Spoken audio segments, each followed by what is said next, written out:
নমস্কার, আদাব, সালাম।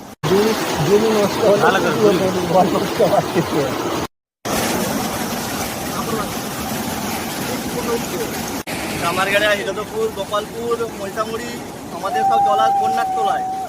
আপনারা দেখছেন বাংলার আওয়াজ। নমস্কার, আদাব, সালাম। আমি নকিবুল সালাম, আপনারা দেখছেন বাংলার আওয়াজ। চন্দ্রকোনা থানার কামারগেড়িয়া, ঠিক সেই এলাকাতে, চন্দ্রকোনা বিধানসভার কামারগেড়িয়া এলাকাতে যে ক্যাঠা নদী, সেই ক্যাঠা নদীর বাঁধটা ভাঙল এবং ভেঙেছে খুব বড় আকারে ভেঙেছে। এবং সেই যে জলের স্রোত গ্রাম গঞ্জর দিকে ঢুকে গেছে, অনেকগুলি গ্রামেতে প্রবেশ করেছে। সেই বাঁধ ভাঙার ফলে সেই জল, পোয়াড়ের জল, উপর থেকে নেমে আসা জল, যেমন ময়সামুড়ি, কামারগেড়িয়া, হিরেধরপুর, গোপালপুর, বালিনগর, বদলাপুর, একবালপুর সহ বিভিন্ন গ্রামে মানে ভয়াবহ পরিস্থিতি এখন বাঁধ ভাঙার কারণে। সেই এলাকার মানুষ অপেক্ষায় আছে সরকারি সহযোগিতার, তারা অপেক্ষায় বসে আছে। এইভাবেই বিভিন্ন জায়গাতে বাঁধ ভাঙার ফলে বিভিন্ন জায়গায় পরিস্থিতি খুব খারাপ। আমি একটু পরে আপনাদের বাংলার আওয়াজের দর্শক বন্ধুদের দেখাবো সোলাগেড়িয়া, বাগাগেড়িয়া, গোয়ালেগেড়িয়া এই এলাকার কী পরিস্থিতি একটু পরে আপনাদের জানাচ্ছি। এখন আপনারা দেখুন এই কামারগেড়িয়া যে বাঁধ ভেঙেছে তাতে যে গ্রামগুলি ভয়াবহ পরিস্থিতি হয়েছে, সেই গ্রামগুলির পরিস্থিতি আপনারা দেখতে থাকুন।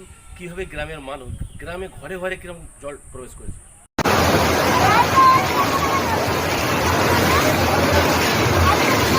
ঘর দিয়ে বাড়ি বেড়াচ্ছে।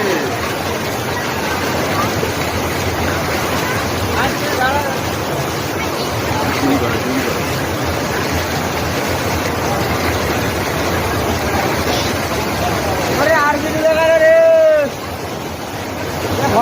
ঘর দিয়ে ধরো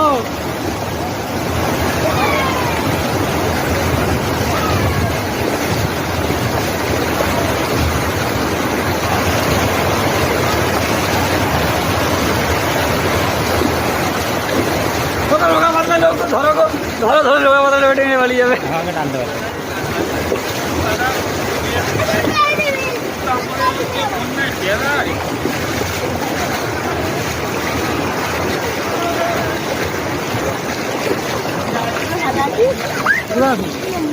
মজা মজা ওখানে অনেক পানি মজা দিন করে যেগুলো একবার কিনতে হবে বিক্রি হয়ে যাবে।